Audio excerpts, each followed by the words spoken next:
Hello YouTube, I am Nathan Martin with the Divine Pollination Hive and the UnityProcess.com. In this video, I'm going to be discussing the Mandela Effect whistleblower.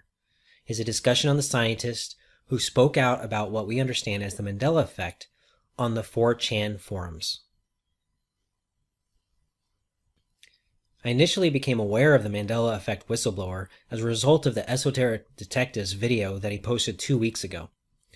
And I didn't actually see it until just a few days ago, and when I was going through it, I discovered that, there might be something more to this. Now, he says in this video that it is a CERN scientist, but actually it's clearly not a CERN scientist. This whistleblower is beyond CERN, but he does discuss CERN. And so what we're going to do is we're going to break down his entire message, all the messages that he sent, all the questions that he answered. We're going to read through them all and we're going to discuss them. If this is something that interests you, stay tuned.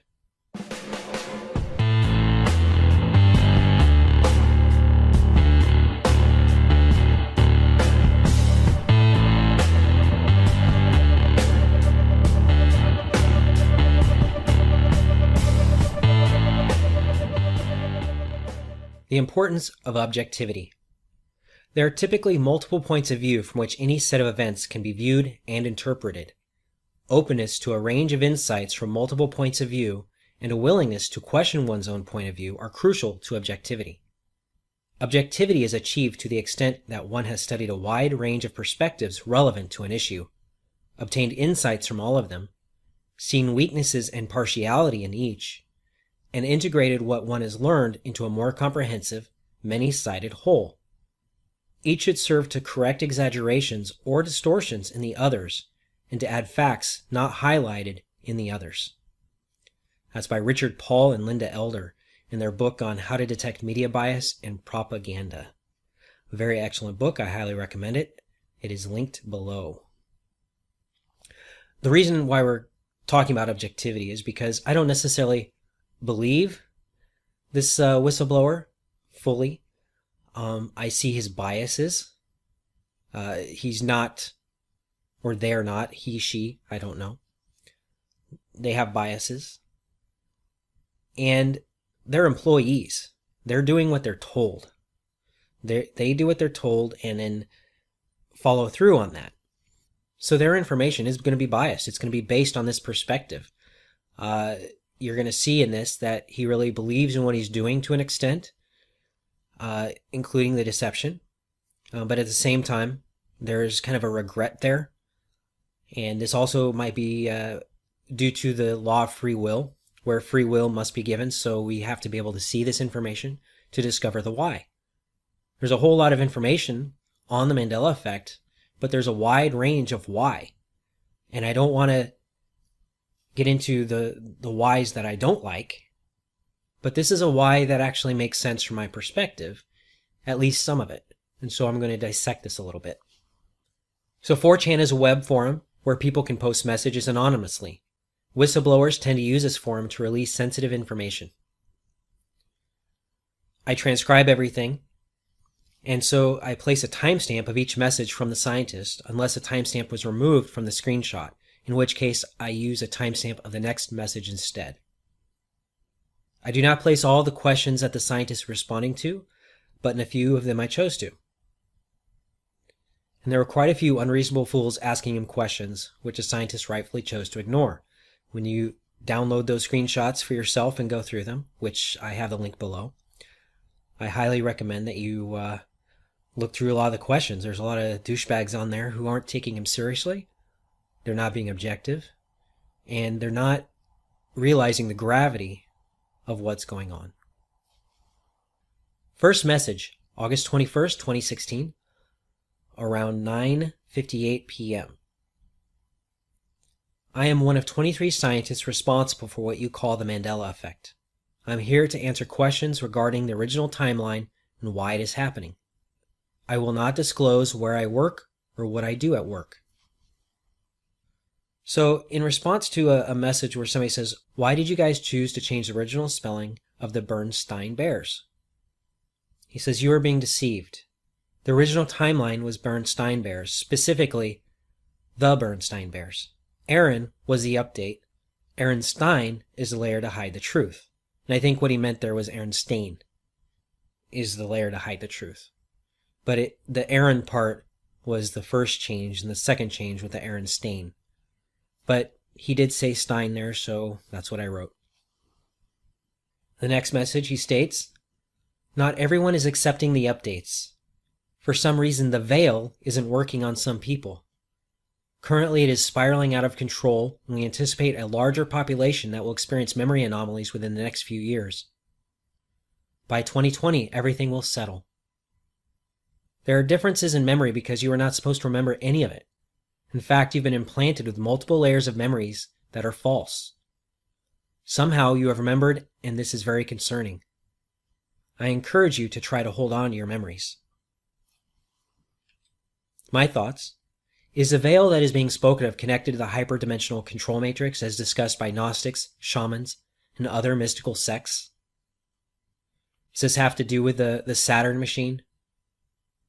Why will everything settle by 2020? What is so special about that time frame? So you can see that we're actually being actively deceived with false memories. But why? So our remembering is concerning, and yet the scientist is encouraging us to try to hold on to our memories. Why the seeming contradiction?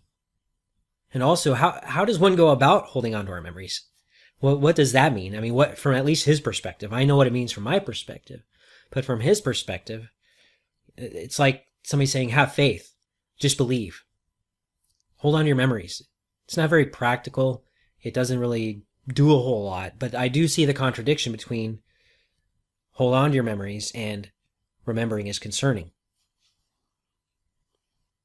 This is a proof of concept. If we can overwrite the population with false memories, unfortunately, the future will be mostly manufactured.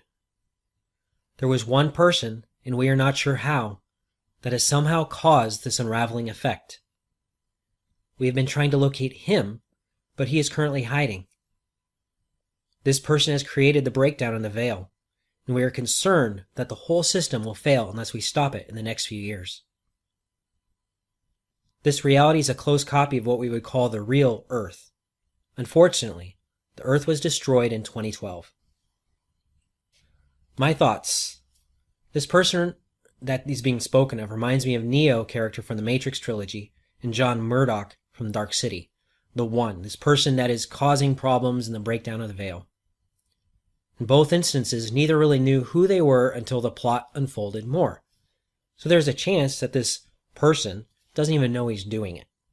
In fact, I could probably pretty much guarantee it. Now, he might have a clue that something's going on, but he doesn't exactly know why or what. More thoughts? What is a collective consciousness of humanity being spoken of? How is this person causing problems with the collective veil? Is this a bad thing? What if it's beneficial? Now, it's obviously bad to these scientists. It's bad to the scientist's employer.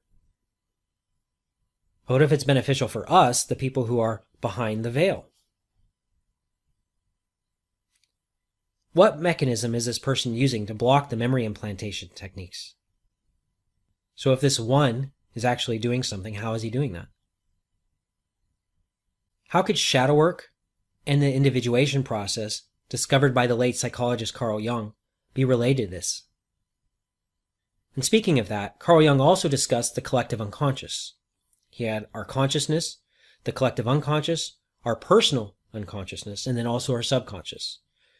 The collective unconscious was like a puddle of beliefs, attitudes, patterns of relating that everybody has. It was like the dominant part of ourselves.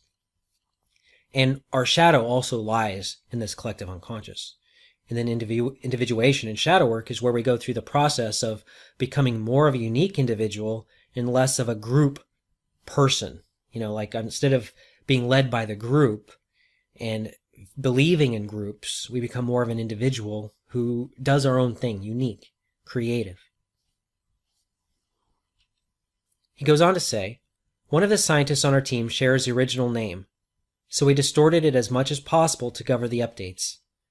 I cannot say who his name is because it would give away where I work. Sorry. The original name of what? That's one of the questions you should ask in this, and that will actually unfold later. He goes on to say, unfortunately, there was an extinction level event. In order to correct this current version and yet stay similar, we had to give you some updates. These include a larger liver to process the increased toxins, as well as moving some things around because the body would soon be unable to handle the toxicity of the planet. There are too many updates to the body, I don't even know where to start. So we are actually seeing updates to the body, at least according to this guy. And this is something that I was definitely adamant about, but I didn't really understand how it worked because how are doctors going to handle this? I mean, how are doctors going to handle if, something changed because just a timeline merged and a doctor goes to do a surgery and something's not in the right place? How do they know where to look? They could be opening up the wrong place in the person and kill the guy. So that was actually a concern of mine for the whole changes in the body, but that is actually explained here soon. So my thoughts on this is, so our current environment is more toxic. Well, why? Could the toxicity of our world have anything to do with the chemtrailing and chemical additives to our food and water supplies? I mean, they're spraying our skies. They're adding chemicals to our food and water. Why are they doing that? Are they just making it so that we're more controllable, but they're killing us off too fast because of this thing? So they're changing our bodies to be able to keep up with all the things they're adding to us to control us? I think that's really what it's all about. It's a control system. They're poisoning the heck out of us. And in order to keep us alive while yet still killing us, they need to change our body a little bit. Another question is, could chemtrails be for terraforming our world for another species to coexist here with us? Or is it meant to coincide with our physiological changes to make us more susceptible to their counterfeit veils and memory implantation techniques? So this other species could be ET, it could be ED, which is extra dimensional. We don't know what it could be, or maybe even a hybrid. But they're changing our bodies, and they could be doing that to be able to cope with a new species living side by side with us. We use a quantum computer based on our own neural network. Unfortunately, some of the technology was passed down to us to be used for a very specific purpose. Imagine Russian dolls, and you have a pretty good idea of the true nature of our reality. We are manipulating, yet also being manipulated from outside. So our reality is one of these nested layers, and then we are nested within another layer, nested within another layer, etc. And so every layer beyond us has some kind of direct control, or at least input into our layer. And maybe there are some layers inside that we are also manipulating. So quantum technology is obviously not of this world, but was given to us by somebody beyond humanity's veiled level of perception. Who gave it to humanity? For what purpose? Are these extraterrestrials, extra dimensionals? Are these just spirit beings? Astral beings? Are those who are manipulating from outside benevolent or malevolent? Are they the archons spoken of by the Gnostics? Archons being reptilians and greys. To make sure humans continue to experience and have a place to do it, the collective needs more data, and our experience is far more important than the planet itself. In fact, it really doesn't matter whether it is real or virtual. We're having interface problems at the moment. People are reporting recurring headaches after the most recent updates. I don't necessarily have an issue with headaches, but that's what this guy's saying. Sounds a lot like we're being set up for a transhumanism agenda to merge with technology, as Wes Penry discusses in his book Synthetic Intelligence and the Transmutation of Humankind, a roadmap to the singularity and beyond, and I'll link that below, and it's a free ebook. See, where we live does matter, as we are in a relationship with the planet we reside on. Removing us from our planet will not only disturb our connection to the earth, but also to our source. I do not consent to a move, even if it's supposedly for my own well-being. I'm going to sink with the ship, so to speak. I think this whole we have to leave, it's okay if it's virtual, is a setup. It's not okay if it's virtual. We lose a major aspect of ourself when we disconnect from the earth, specifically our feelings and emotions. This is kind of our our I amness can come through this connection. I'm not saying that the earth gives us our I amness. I'm just saying that we need this connection to maintain our I amness. So this transhumanism thing, though, really does bother me. They would just want us to believe that we really need their solution. So they're creating the problem. They create an extinction level event, or they create a false matrix. They create a lot of problems on the earth to shake us up a little bit, create enough problems to say, hey, we have the solution for you. It's called transhumanism. Why don't you merge with an AI consciousness and become a group soul like us? Fully group soul, and sacrifice your individuality for the sake of survival. But I call BS. No way. I'm not going to do that. I do not consent. Goes on to say, I'm sorry, but that is impossible. Probably because I think the question had something to do with where do you live? I'm not even sure where I am from. We are all clones. We work approximately 5 hours per day on the server, and then we'll get a few hours for socialization. Believe it or not, we are jealous and wish we could be there with you. So there's a server that they're working on. The server is basically where our reality is housed. Is it maybe our collective unconscious that's housed there? Is the server just an interface to our collective unconscious? But the server itself is housing this reality at the very least. At least that's what they're saying. So like I said, the server is probably a metaphor for what houses our reality, but is probably also connected to humanity's collective consciousness. This may be connected to the Gnostic concept of the demiurge, which is an artificial intelligence supercomputer that makes up the matrix structure. It may or may not have initially been designed as a control structure, but it has since become a control mechanism via the veils that separate us from our true nature. So the demiurge wasn't necessarily constructed as something bad or created as something bad, as a control mechanism, but it has become a control mechanism because certain individuals took over control and hid how to operate the computer from us. I think we each have that ability to interface with the demiurge technology and to work through this reality in a way like Neo did in the Matrix movies. But because of certain individuals taking over, certain group souls or certain malevolent beings taking control of the demiurge and preventing us from knowing how to use it, they're the only ones who know how to use it. So now they're creating reality. There's a video that I'm going to link below. It's called The Saturn Machine, or Star Trek and the Saturn Machine. And you can look in that for more information on this whole idea of the Gnostic demiurge and the Saturn Machine. He states, the most common side effects we are dealing with is reoccurring headaches, shortness of breath, memory loss, and a feeling of just waking up. There are various issues due to the interface changes. The brain had to be rearranged. We increased the size of the base of the brain, reduced the distance of the corpus, and shortened the area of the frontal lobe. Well, I think I know why they did that, first of all, because if you're making the base of the brain bigger, you're making survival instincts bigger, and the frontal lobe is, where our higher thinking is going on, so they're reducing our ability to think more critically. They're really just trying to reduce our ability to think. So they want to put us more into our instincts, fight, flight, freeze, and less in our critical thinking. Apparently somebody was taking a shot at him right before this, so he says, I'm not here to impress you. In fact, I think I'm feeling sad. He thinks. He doesn't really know. I want to be with you on Earth to experience things as well. It is very sad sometimes. Technically, I am on Earth, just not with everyone else. If you've seen the TV show on Netflix, Stranger Things, you have different realities, like the upside down in Stranger Things. I'm not saying he's in the upside down or that's what it looks like, but he's in a different reality on the same planet. It sounds like a noble cause, yes, but unfortunately, if we do not fix the anomalies, there is a possibility of a server crash. That would eliminate this existence for all of us, including myself and the next layer outside of ourselves.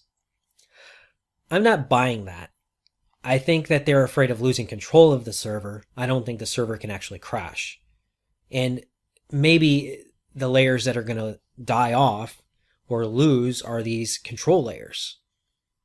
We don't really know what that is. But at least for him and his employers, the scientists and their employers, a server crash is a bad thing. It's yet to be seen if it's really a bad thing for us, though. Many foretold of being saved in 2012. We were saved, and now we are here. My employers have a desire to keep us alive, and hopefully without any previous memories.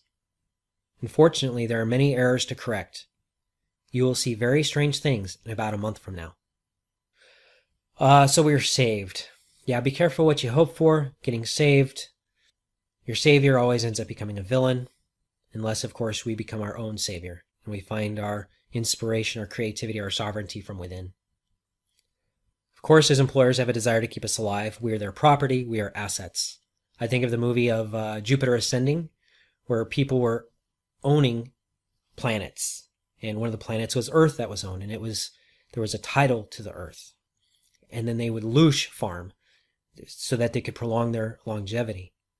And loosh farming is where they farm both sexual energy and they also farm fear energy. So they really like it when we're afraid, when we're in war, when our adrenaline is pumping, because they're able to farm that. So yeah, they're farmers and we're the farm. We're the farm animals.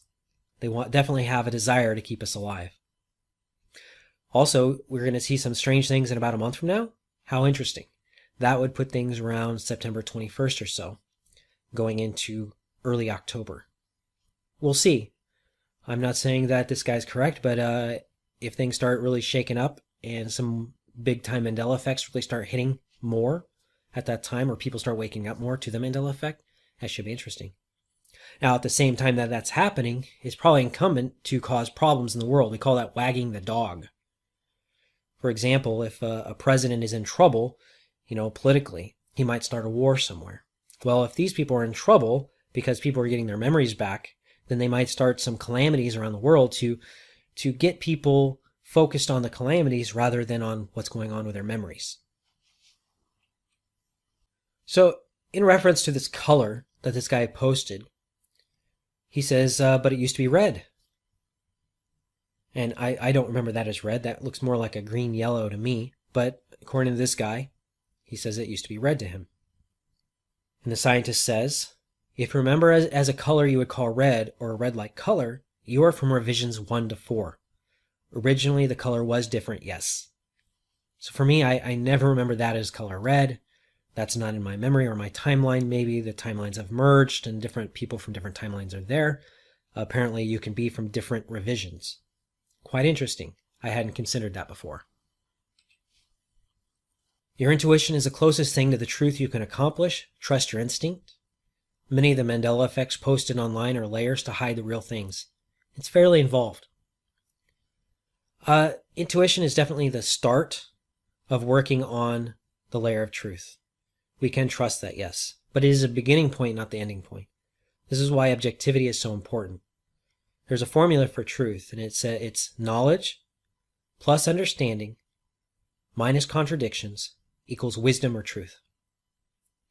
Now, if we have something that's not like that, it's a lie, then you have a lack of knowledge or hidden knowledge minus logic and understanding, which means there's logical fallacies, plus contradictions equals folly or a lie.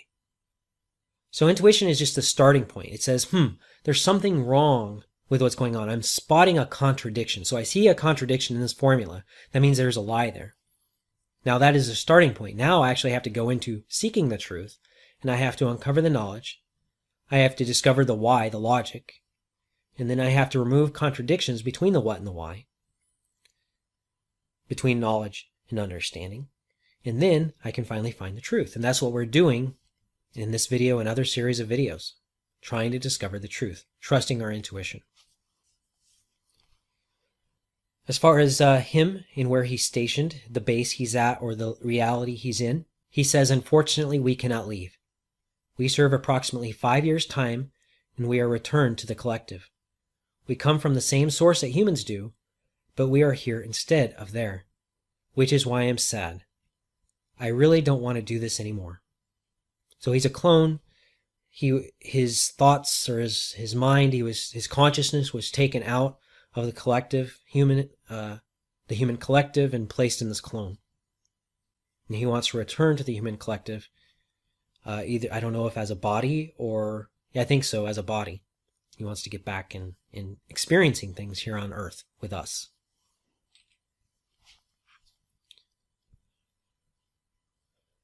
I could not find the question that he was talking about in this, but we're just going to read it anyways. This is a deception. There is one finite reality and one overworked and overstressed server. And we are the ones who fix the code that is currently unraveling and could potentially cause a system crash. All due to one person. So, again, we have this person that's messing things up. Maybe it's one person, maybe it's a group of people, maybe it's a type of thing. But there's a server again. This is the Gnostic Demiurge technology. And he is somebody who's trying to fix the code, the fractal-based code.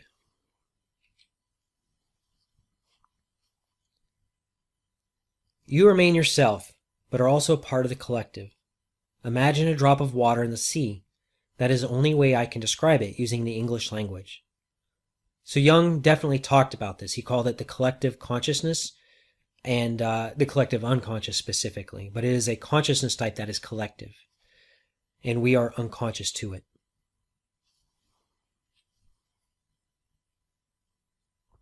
So one guy says, the volume of our craniums have remained almost entirely consistent throughout recorded history.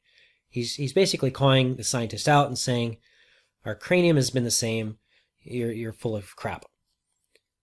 The scientist states, that's an update in your false memory and anon. I think he's talking about because the guy's name was anonymous. Everybody's anonymous on this. So that's an update in your false memory anon. As their software betters, the more patches and updates are applied, your history will change here and there. That means also our memories will be updated here and there. But certain memories aren't being updated because certain people, or one person specifically, is causing an issue with this.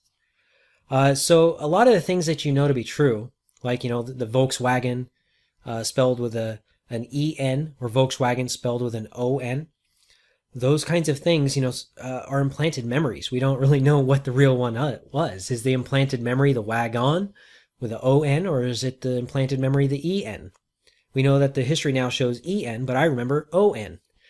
So this is where things get really confusing. We see the discrepancy. That's the biggest thing. We see a discrepancy. We see a contradiction.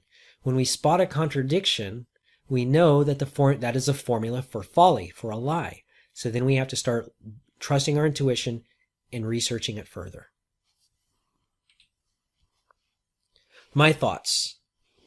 This is interesting, as I was wondering how surgeons would be able to operate without noticing anything was different in the human anatomy. The false memories were implanted to ensure humans kept going on as if nothing happened. This explains a long-held question of mine. So doctors, surgeons, etc., airplane pilots, truckers who are driving a certain path on the road, their memories are being updated, and so they're not getting lost on the highway. They're not getting lost in surgery. They're not getting lost when they're flying from one airport to the next airport.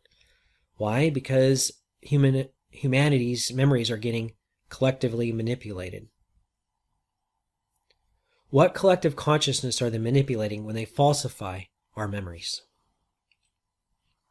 So Freud's view of consciousness, you have the conscious mind, that's 10%, subconscious mind, that's 50 to 60%, and the unconscious mind, 30 to 40%.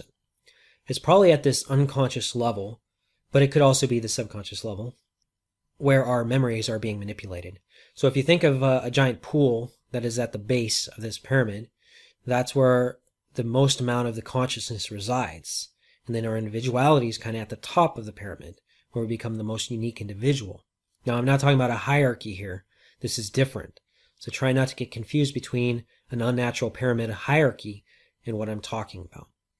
We're just talking about a triangle and how the top of the triangle is where you're most conscious, and the base of the triangle is where you're the most unconscious. So he says, yes, you are correct. Most people don't notice, but the brain itself is drastically changed, as well as where the brain stem connects to it. So our brain is being manipulated, not just our mind, our physical anatomy. So here we get a little bit about CERN.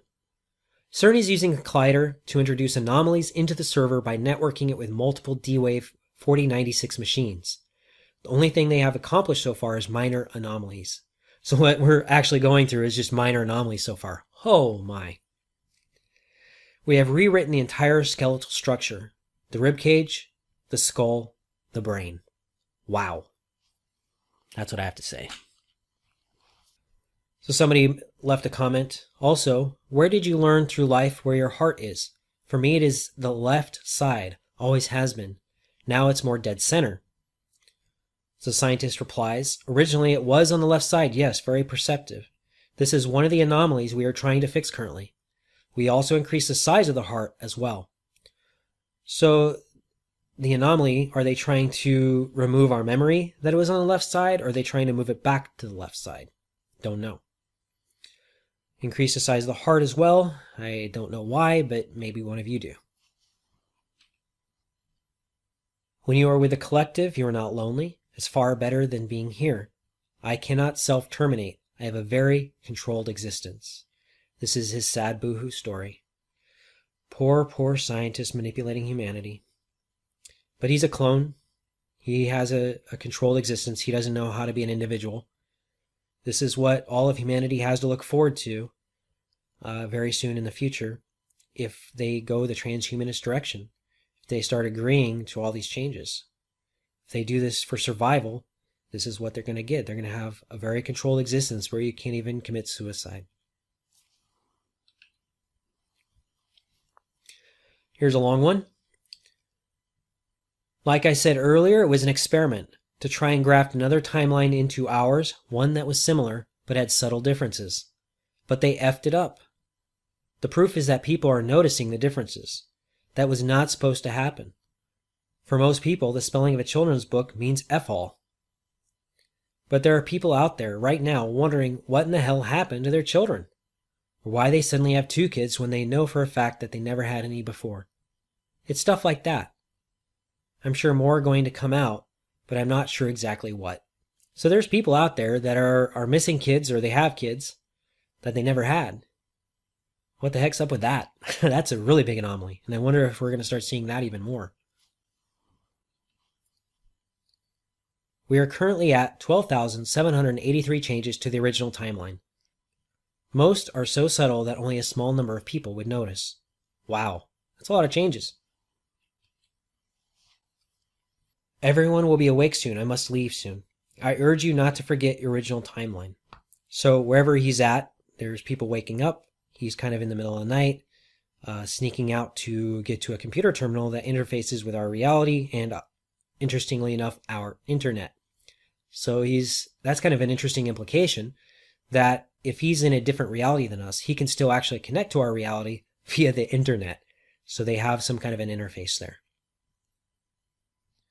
What we have here in this picture is the original Stan and Jan Bernstein, however you say it, without the Aaron and without the Ain. It says, I'm posting anomalies that others have found and some that have not yet been found. It is important not to forget your original timeline. Again, he's talking about not forgetting. How do we go about that? What exactly do we do to not forget original timeline? Jeremy can help you. You must seek him and find him. Read between the lines. Okay. Jeremy. Jeremy who? What is Jeremy? And he's highlighting Bernstein Bears, Stan and Jan Bernstein. Jeremy can help. Find Jeremy. Read between the lines. There's a picture of original Jiffy peanut butter before it got changed to Jif. This one's wild. Maybe this will help you remember. Please do not forget the original form is on the right. Okay, that's quite interesting. When you look at this picture, you have the one to the right. The rib cage is bigger at the top and narrower at the bottom. That's what I remember. There's these kind of shoulder bones that were there that are no longer there. And yeah, some kind of weird ribs at the top also of the rib cage. I don't see any differences in the arm per se. I don't see any differences anywhere else, but it just seems like the rib cage and those floating ribs are a little bit different as well. but the one on the right seems to be the original. Interesting. The core of the human is consciousness. Look at Donnie Darko, the solar plexus, teleportation of the human body making piloting actions. The alteration of our bodies is beginning to toxify our memories. Release the current information like a DNS flush and regurgitate any information you recollect having.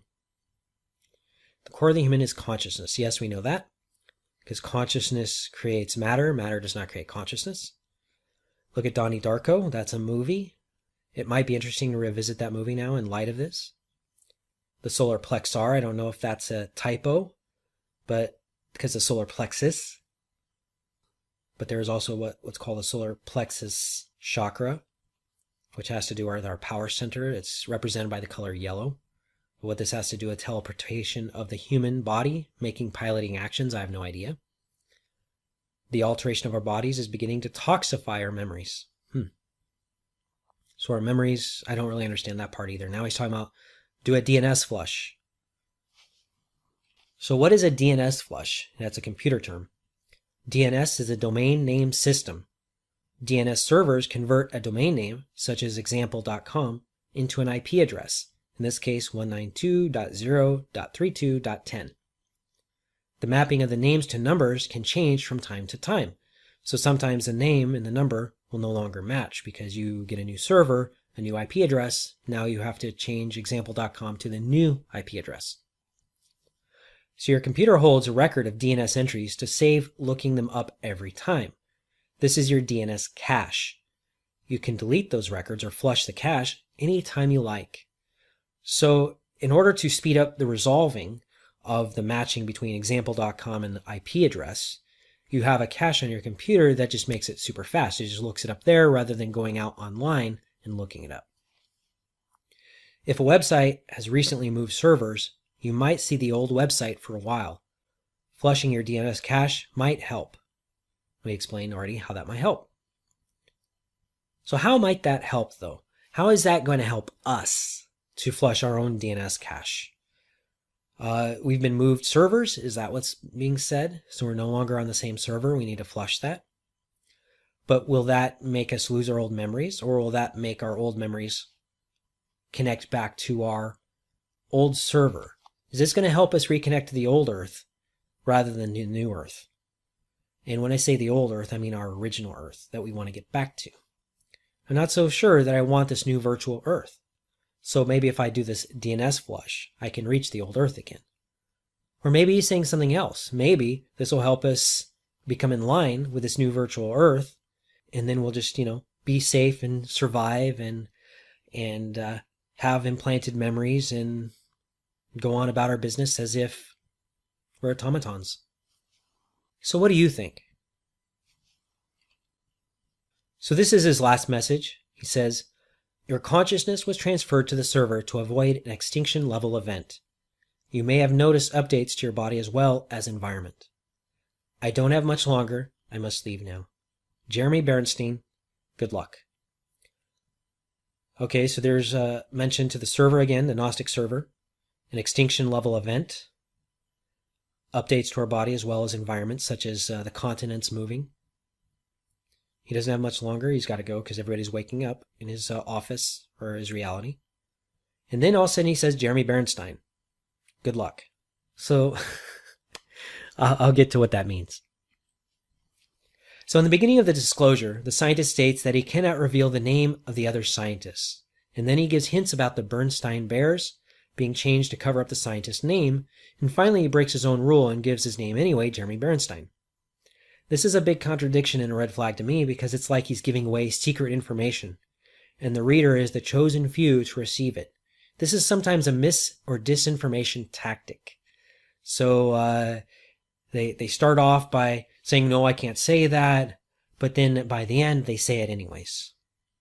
So that's very subtle, but it very well could be misinformation, disinformation from something like a three-letter organization, such as the NSA, CIA, or any number of other organizations.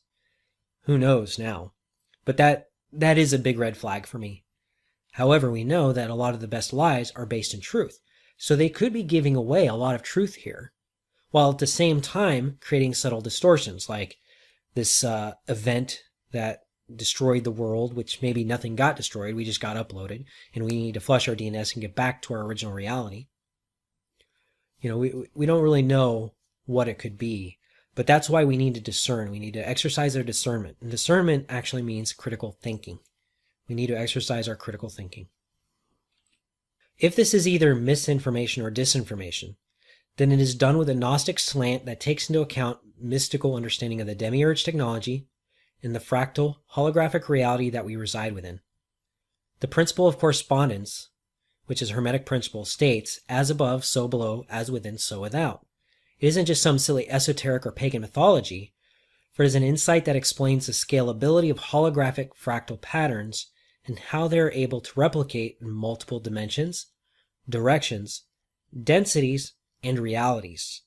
So it's a mathematical thing. As above, so below is a mathematical principle. That's why it's one of the Hermetic principles, one of the natural laws of our universe. It's not some witchcraft thing. It's not satanic.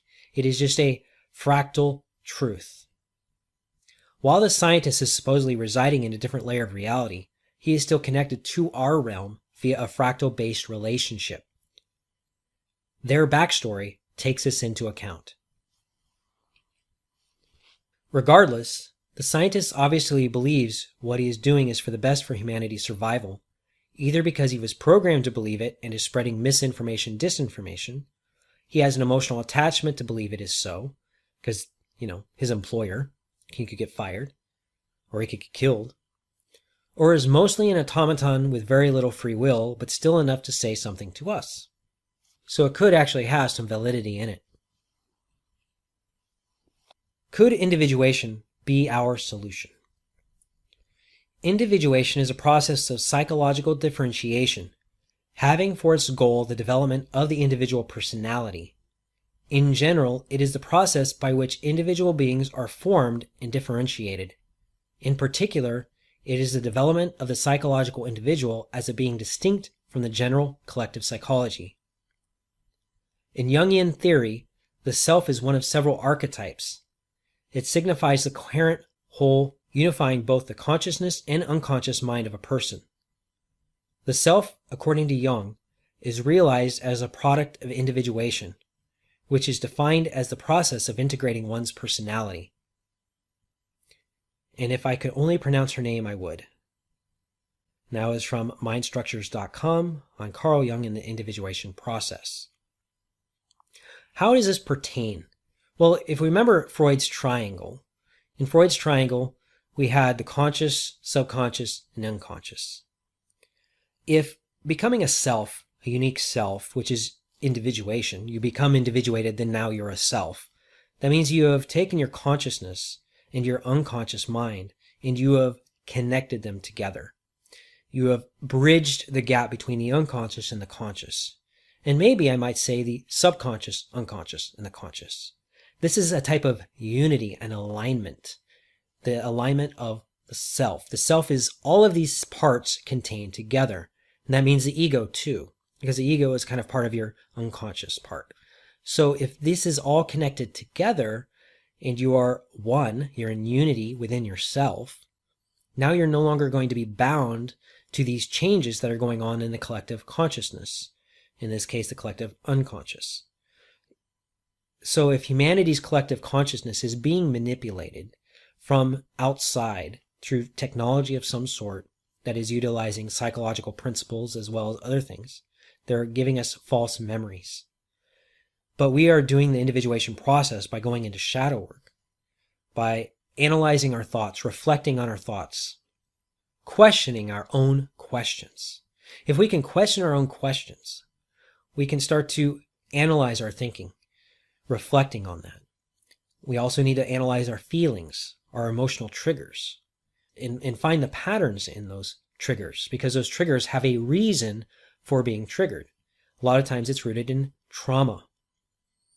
So if we can go through this process, and it sounds pretty time consuming, and it's really a lifestyle, we can really differentiate ourselves from this collective unconsciousness, become a whole self, and no longer be susceptible to their manipulations. So I think really this one person that he was talking about, this Neo or John Murdoch figure that is causing problems for their matrix, is really just somebody that is going through and working through their issues. There are lots of great teachers who teach shadow work, and you can align with those people. I myself also teach shadow work in classes and also individual sessions. It is something that I am definitely passionate about. I won't go so far as say that I'm individuated or I'm a whole self, but I'm definitely living a lifestyle of process. And this is why Aline and I, my wife and I, have developed what's called the unity process, which takes the hermetic principles of natural law. It takes shadow work. It takes critical thinking, specifically the trivia method of critical thinking, and emotional process work, and it wraps it all up into a big bundle, and it uses it all to unravel this whole big ball of yarn, this big spider web of enmeshment that we find ourselves in, so that we can become psychologically differentiated, so that we can become a unique individual who is sovereign and creative, a part of this collective. You know, one individual really can do it all. Aline and I have been talking about how it's so important to become an individual. Everybody's like, well, we need to join this group or that group. We need to demonstrate in big groups. It's about a lot of people coming together and doing it and winning. You know, if we can get more of us, we can overthrow them. Well, that's exactly what they want. They want us in groupthink. They don't even care if we overthrow them, because we're not overthrowing them at this higher dimensional level. We're overthrowing a freaking government. Really? It's not going to do anything. It's not a solution. A solution is becoming a unique individual. Even one person who reaches this individual status can throw a whole monkey wrench in their system. And apparently, there's an individual out there who's done that. And if this individual is out there that's done that, congratulations to them. In fact, even if they find him, they can't do anything with him because of free will. If they kill him, if they attack him, if they try to slow him down by drugging him or incarcerating him, they're not going to be able to do anything to him, because then all of a sudden everything he knows goes out into the collective and everybody becomes individuated in an instant. And that would defeat the game. So this person is a grandmaster at chess, playing chess against these psychopaths. They want a group soul, and he's working towards individual, unique souls. So I think this is the solution, is individuation. And yes, I'm invested in the solution, and I think it's a solution even if this guy is completely 100% fabricated. If he's completely fabricated, individuation is still my solution, and Aline's solution as well. I appreciate you watching and listening. If you enjoyed this video, please click like. If you're not already a subscriber, please subscribe. I'm Nathan Martin with Divine Pollination Hive and theunityprocess.com. Be safe, be sovereign, be well.